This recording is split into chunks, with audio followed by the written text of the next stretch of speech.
Out in Fargo, our weather cam shows a mix of sun and clouds. We are starting to see some clouds rolling into the area, but it's still quiet in the area. But one thing I want to first alert you to is that we have a first alert weather day for Monday, and it's because of the strong winds and low humidity, which means a fire risk across the southern half of our region. Those strong winds are also dragging cold air down our way, so we're going to have a brief cool down on Tuesday back into those 30s with some precip chances during the evening hours.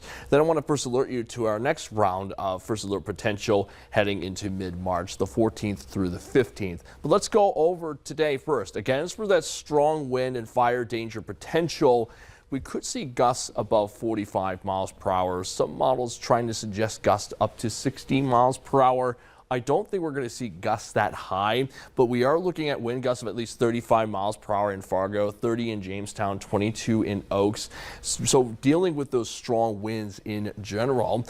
Humidity of 32% in Fergus Falls, 18% in Sisseton, 15% in Aberdeen. So while humidity levels are high in the northern areas, which means fire risk is low there, fire risk is on the high side out in Sisseton because of the strong winds. We'll continue seeing wind gusts in the 30 to 45 mile per hour range over the next few hours. Looking at a gust of 44 miles per hour in Fargo, for example, 43 miles per hour in Grand Forks around 7 o'clock. By 10 p.m., still hanging on to wind gusts in the 30 to 45 mile per hour range across much of the Red River Valley.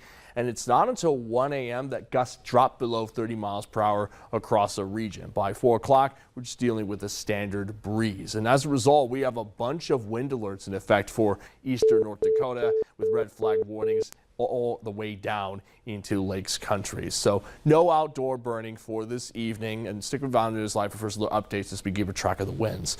Well, the winds are related to this cold front right here. We have a cold front that's bringing a few snow showers into the Devil's Lake Basin and will continue working its way southeast over the next few hours. So we could see some snowflakes coming down in areas north of Highway 200.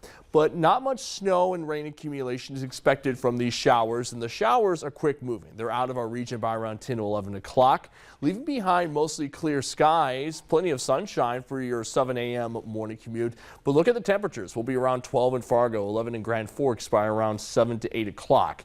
Then we see more cloud cover building in from the west by tomorrow afternoon. Around 5 to 6 p.m., we start seeing some light rain and snow showers out in the Devil's Lake Basin, and those snow showers continue moving east, staying north of Highway 200 tomorrow evening. It's not until about 1 to 2 a.m. that any leftover moisture moves out of northwest Minnesota. So basically we're looking at an all evening event with that precipitation, but the southern half stays dry. Now we do have our next set of first alert weather days, March 14th through March 15th, because basically we're looking at some rain late Friday evening that turns into mix and ice on Saturday morning, then snow on late morning into early evening Saturday afternoon.